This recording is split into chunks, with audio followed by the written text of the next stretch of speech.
সকালে একটা আলোচনা শুনছিলাম, গোলাম মাওলা রনি খুব পপুলার কন্টেন্ট ক্রিয়েটর। সেই আলোচনার প্রেক্ষিতে আমারও আসলে মনে হলো তাই, যে এখন দেখেন যে চন্দ্রিমা উদ্যান, যার নাম ছিল জিয়া উদ্যান, সেটাকে বদলে চন্দ্রিমা উদ্যান করা হয়েছিল শেখ হাসিনা সরকারের সময়।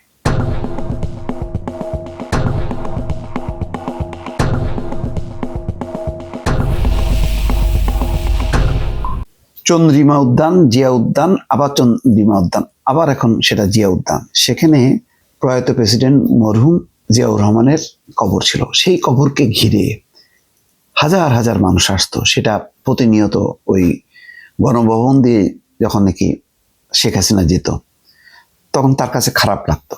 বিএনপির মূল নেতা শহীদ প্রেসিডেন্ট জিয়াউর রহমান, তাকে ঘিরে ঢাকার বুকে এরকম একটা জায়গায় তার কবরস্থান, তো সেই তার সমাধি সৌধকে ঘিরে যে উন্মাদনা, এটা আওয়ামী লীগ পছন্দ করতো না।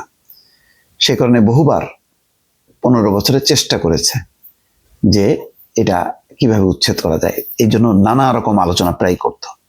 তাদের হয়তো খারাপ লাগতো যে সেই শেখ মুজিবুর রহমানের সমাধি সৌধ হচ্ছে টুঙ্গিপাড়া, এত দূর যে শ্রদ্ধা নিবেদন করতে হয়, আর এখানে ঢাকার বুকে প্রতিনিয়ত মানে শত শত মানুষ আসে। এখন দেখেন দুর্ভাগ্য, কতবার চেষ্টা করেছে মাঝখানে যে ঝুলন্ত ব্রিজ, অর্থাৎ ওই যে লেকটা পার হয়ে ওই পারে যাওয়ার ব্রিজটাও পর্যন্ত সরাই ফেলছে যাতে না যেতে পারে মানুষ, কিন্তু কোনো বাধাই আসলে বাধা হিসেবে দাঁড়াতে পারেনি। আর সম্ভবত শেখ হাসিনা বা তার সরকার লাশকে, জিয়াউর রহমানের লাশকে খুব ভয় পেত। এই জন্য অনেকবার আলোচনা করেছে, বলেছে ওখানে লাশ নেই, এখানে কেন হবে, এটা মানে বগুড়ায় চলে যাক, এরকম অনেক রকম, যে এটা গুড়াই দেওয়া হবে, ভেঙে ফেলা হবে। কিন্তু বলেছে সত্য, প্রতিবন্ধকতা তৈরি করেছে, কিন্তু সেটা কোনো কার্যকর করতে পারেনি। এর সাথে দেখেন আবার যুক্ত হয়েছে এখন বেগম খালেদা জিয়া, তার কবর সেখানে।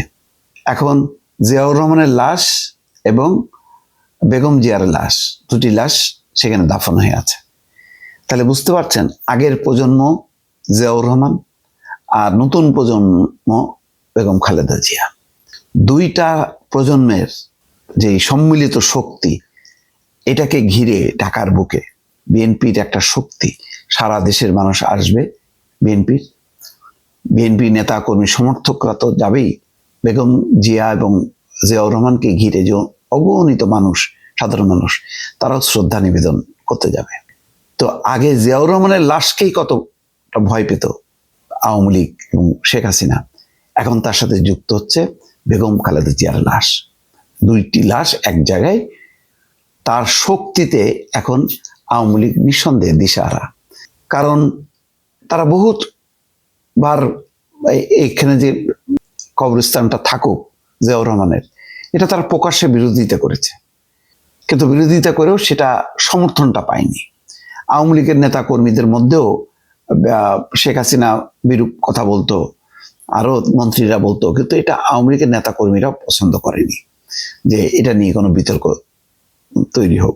যার কারণে আওয়ামী লীগ কিন্তু শেষ পর্যন্ত অনেক ঘটনা ঘটিয়েছে, যেমন 40, 41, 43 বছরের যে বসত বাড়ি ক্যান্টনমেন্টের মধ্যে, সেই বাড়ি উচ্ছেদ করে ভেঙে ওখানে বহুতল বিশিষ্ট ফ্ল্যাট নির্মাণ করছে এমনভাবে যাতে মানে বিএনপি সেখানে আঘাত না করতে পারে।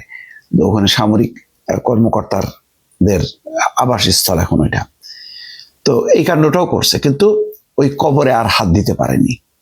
তো এখন বেগম জিয়ার কবরও সেখানে হলো।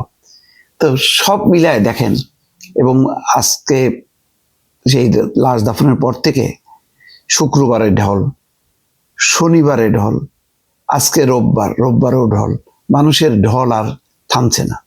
এর মধ্যে দিয়ে বোঝা যায় যে বিএনপির প্রতিষ্ঠাতা জিয়াউর রহমানের প্রতি এবং তার পরবর্তী উত্তরাধিকার বেগম খালেদা জিয়ার প্রতি মানুষের কি পরিমাণ আবেগ এবং ভালোবাসা। এই আবেগ ভালোবাসাকে আওয়ামী লীগ বারবার শুধু বৃদ্ধাঙ্গুলি দেখিয়েছে, অপমান অপদস্থ করেছে, বরং এটাকে আমলে নিয়ে এই গণতান্ত্রিক শক্তিকে যদি আওয়ামী লীগ মনে করতো যে না, ঠিক আছে, যাই ঘটনা ঘটেছে, আমরা দুই পক্ষ মিলে আমরা বাংলাদেশের একটা গণতান্ত্রিক সমাজ রাষ্ট্র বিনির্মাণের ক্ষেত্রে আমরা যৌথভাবে কাজ করব। এই মানসিকতাটা যদি তাদের থাকতো, তাহলে আজকে এইরকম ভাবে ঝাড়ে বংশে নির্মূল হওয়া, দিল্লিতে পালায় যে এখন ওই দিল্লির থেকে বসে বসে এই বাংলাদেশের চ্যানেলগুলোতে এইরকম দৃশ্য তাদেরকে দেখতে হইতো না, বরং তারাও এটা শরিক হতে পারতো। তারা যেভাবে সোশ্যাল মিডিয়াতে শোক জানিয়েছে, এটা তারা দৃশ্যমান ভাবে যদি তারা শোকটা জানাইতে পারতো, আজকে কিন্তু এই তিক্ততা হতো না। এখন দেখেন, এত বড় জানা যায়, লক্ষ লক্ষ মানুষের জানা যায়, কিন্তু নজরুল ইসলাম খান দলের পক্ষ থেকে ঠিকই বলেছে যে আজকে বেগম খালেদা এই মৃত্যুর দায় শেখ হাসিনারও আছে। সুতরাং দিনে মানে অনেক ঘটনায় শুধু আওয়ামী লীগ এবং শেখ হাসিনার উপর এমন দায়, এই দায় থেকে কবে বেরোবে, কবে তারা মানে বুঝতে শিখবে যে যে রাজনীতিটা তারা করেছে সেটা ভুল, জানি না কবে সেই দিকটা আসবে। দর্শক ভালো থাকবেন, আল্লাহ হাফেজ।